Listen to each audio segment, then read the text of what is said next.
Kilominx, Gear Cube, Rubik's Magic. There are a lot of fun non-WCA puzzles out there, and they're all pretty underrated. But there's one puzzle I've discovered recently that's been a lot of fun to solve. This is the Rainbow Cube. Oh, wait, sorry, wrong puzzle. This is the Rainbow Cube, and it is probably one of the easiest puzzles out there to solve, but also one of the most fun I've solved in a while.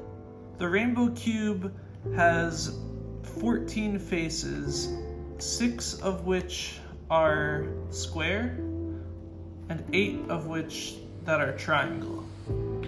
It has 8 centerpieces, and then 12 of these pieces, which kind of look like corners, but they behave like edges.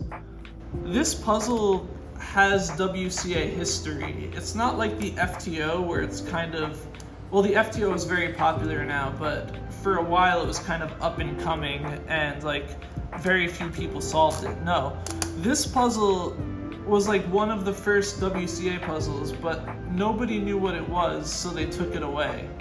Because like no one solved it in competitions. Like there's probably only like a small cult following. And because it wasn't getting any popularity, they just took it off the list. Now there are many puzzles out there that are good for beginners that may start with an intuitive step and then end with an algorithm. And no matter how easy it is, it always ends in some kind of algorithmic step. Like with Pyraminx I just showed you, you need to know some algorithms at the end to move around the last edges. And with Skewb, you need to know how to do sledges in order to move around the centers and to orient the corners.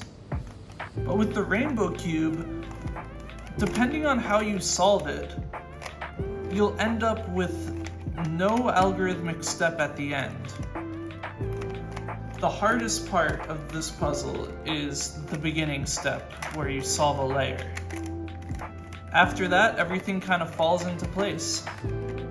To show you what I mean, I'm going to do a quick walkthrough solve. There's a few different methods I've found on this puzzle, or like a few different ways you could solve it. But I'm just going to start with the way I tried solving it, like the very first time I picked it up. So what I did first was I tried to make a layer with one of these squares. I figured I could go with square or triangle, but I figured that if I were to do a square layer first, I would be solving more pieces. So I see right now there are these 2 blue pieces that could be put into place. There's this one that's connected to its center already, and then it could connect to this center, and then same with this one.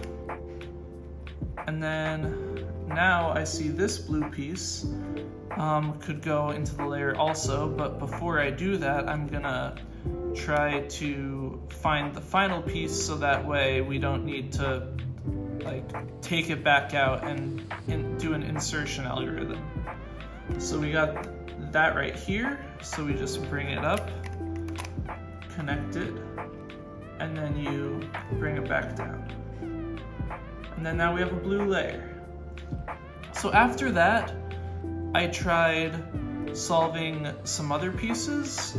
Like I tried connecting another piece like this to make a triangle, and then I just saw whatever I could do. I thought, okay, maybe I could try solving another layer now. So I just do that. And then before I knew it, I ended up with sort of a case where like I just, I didn't want to break up what I already had, and I just kept turning, and it was solved. Like no last layer algorithms, no complicated cases. I was like, what gives? Like how, like this puzzle looks so complicated, how is it so easy? Well, the next thing I did, and this was completely unconsciously, is I did an algorithm that's common on Pyraminx and ReadyCube and stuff like that. It's an algorithm that you could do on pretty much any puzzle with 3 layers. Like you could do it on Pyraminx, Rainbow Cube, FTO. You could even do it on like Ready Cube, and I'll get to that later. But it's basically an algorithm where it's like this, and that just cycles around 3 edges, right? And then doing it on the FTO is less common, but it also gives you like a 3-edge cycle. When I did it on the Rainbow Cube, it just gave me a U move. So that sort of gave me a clue as to why this puzzle is so easy.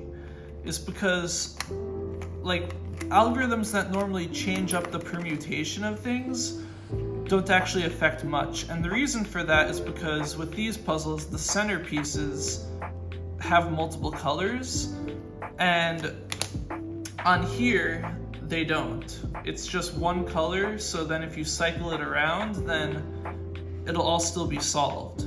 Now, I brought up the Ready Cube earlier, and I think that's important because this puzzle is basically a Ready Cube shape mod. It's, these pieces are like the Ready Cube edges, and then these are like the corners.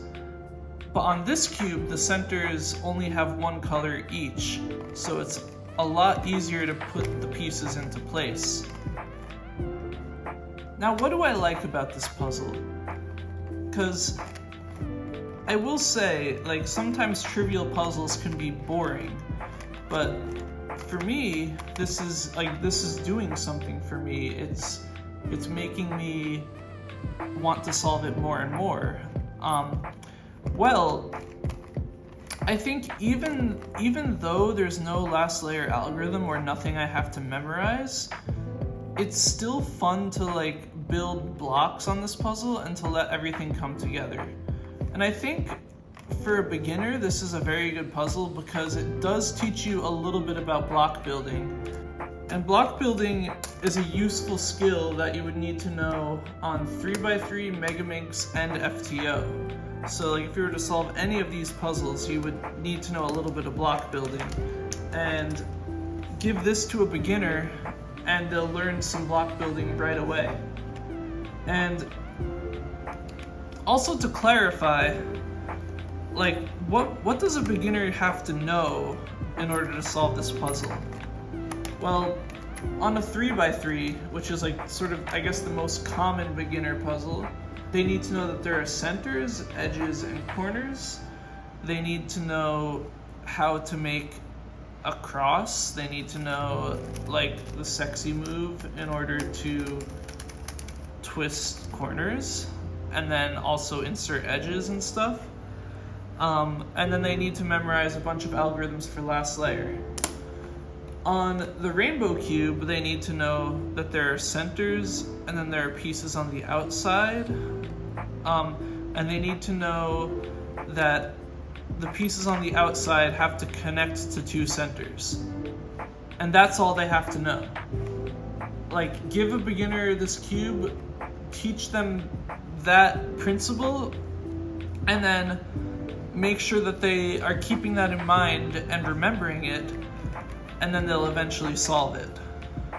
The Rainbow Cube I've been using throughout this video is made by, I don't know how to pronounce the name, but I think it's like Wit Eden or something like that. They make a bunch of non-WCA puzzles. They made the Mix-Up Cube, which is a puzzle I'm kind of a fan of, and they made this. And then they also made a bunch of cuboids and stuff like that. I have to say, Wit Eden did a good job to make it very pretty looking and like has a very interesting color scheme. Like, I especially like looking at it from this angle. It's hard to do on the camera because it's kind of mirrored for me. I'm trying to get the pink into the center. There we go. Okay, so I like it. I like looking at it from this angle with like the pink and then the orange and the green and the yellow right there. Like, it's all very pretty, honestly. And sort of the glossiness of the plastic almost feels like UV coating. So it I mean, I don't know, maybe it's just kind of caveman brain liking shiny objects, but I think this is a very nice job done by Whit Eden. The one thing I have to say is it's not speed solvable, or it's not a very good speed puzzle, like this particular model, because it has very little corner cutting, and then if another layer is like misaligned, it locks you out of like turning. And because there's no magnets, layers can misalign very easily. And I've encountered that in solves sometimes where like I do a turn and then I try to do the next turn and then I get locked up. So then 5 seconds into the solve, I've only done 2 moves because I need to try to fix a lockup. So so that's a problem with this puzzle, like this particular model of the puzzle. And with that being said, I would love to see there be an actual speed version of it. Like, I would say I love for it to be mass produced, like the speed version, but I doubt that'll happen for a long time because nobody knows about this puzzle really. Now let me talk a little bit about methods for this puzzle, because there are a couple of different ways I've figured out how to solve it, and I don't know what objectively is the best one. But there's like, and I don't have names for these methods yet, but I think there's a few different ways you could think about it. And the thing is, I feel like with such a simple design, these methods kind of overlap, but I think it's also kind of a psychological difference. Like you're looking at different colors or like different faces as you solve the puzzle, depending on what method you use. So the first method is the one I showed you earlier, where you make a square, or hang on, where you make a square like that, like a square layer, I mean, and then after that, you solve other square layers. For this method, you would solve 2 more square layers that are like adjacent to each other. So in this case, I'm going to solve green because I see a pretty easy solution for that. And then orange just solved itself pretty nicely. I just have to do one turn to solve orange. And then after you solve 3 layers, it leaves you with last 3 layers, which is always just going to be a U or a U prime because that's all that's left. Now another method I could think of is to essentially just solve it the same way someone would solve a ready cube. So to do that, and I'm just a disclaimer, I'm not really a ready cube solver. So I mean, maybe someone who speed solves that puzzle will come to me and say, "Hey, you got this totally wrong." But this is how I solve a ready cube, and this is the method that I think is similar to ready cube. So first you start off by solving a square again, which is kind of similar to 1 layer on the ready cube, like that.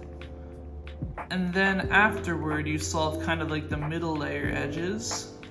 So that would be each of these like corner edges, essentially. Like each of the ones that complete a triangle, I mean. And then finally this edge. And then after all of that, after you solve kind of like this F2L kind of state, you're left with either like a sledgehammer, or you might be left with, hang on, you might be left with something like this, where there's like 4 pieces that are out of place. And then to do that, you just need to do multiple of them. So that's the second method I know. And then the third method is a bit different. So for that second method also, I don't think I would recommend it because not only is it less efficient, but you do have to end with an algorithm. And that kind of goes against what I was saying with this puzzle. It's less fun if you're doing algorithms the whole time. It's more fun to just use your intuition. All right. So the next method is, instead of solving for like a square layer, we're gonna solve a triangle. So let's start off by solving this gray triangle right here. And that'll look something like this. And then next, after that, you might want to do like an L move to get it connected with the centers, but that's not necessary at this step. Next, we're gonna solve the other 3 triangles. So I'm gonna solve purple real quick, like sort of like that. And then all I'm left with now is like this yellow and this blue. Now, some people might have had like a sense of deja vu as I was describing that, and that's because it's kind of like solving like FTO centers. Like you have, like you solve the first center, first hex, and then after you do the triples, then you do 1 over here, and then you're left with last 2 centers. So it's kind of a similar idea. But after that, you're left with just like, doing kind of like AUFs and stuff like that. I think if you were to solve your AUFs as you went, it would be similar to the other methods, but for now, I'm just differentiating them to make it look cooler. But fun fact, this step is basically the same as just solving Pyraminx tips. So you just do that, and then you're done. And then on Pyraminx, you just solve the tips like that. And finally, before I go, I'm just gonna show you my method, which is kind of what I figured out over time. Like, what I figured out is like the better way of doing it over time. And I'll be honest, I'm discovering, even though it's a simple puzzle, I feel like I'm learning new things every day as I solve this. So I might come back in the future and say like, hey, here's a better way of solving it. But in this variant, in this method, I start by solving a triangle again. And then if you align the like left layer, then you're basically the 3 layers that are adjacent to it. Not only are they square, but like 2 of the squares are already solved for each of them, because that's just what happens when you solve a triangle.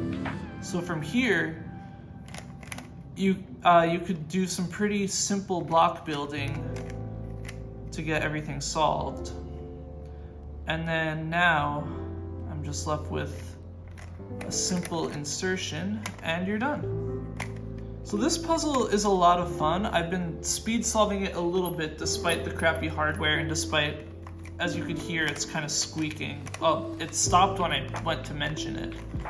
But yeah, this puzzle squeaks, it turns kind of slow, and it locks up.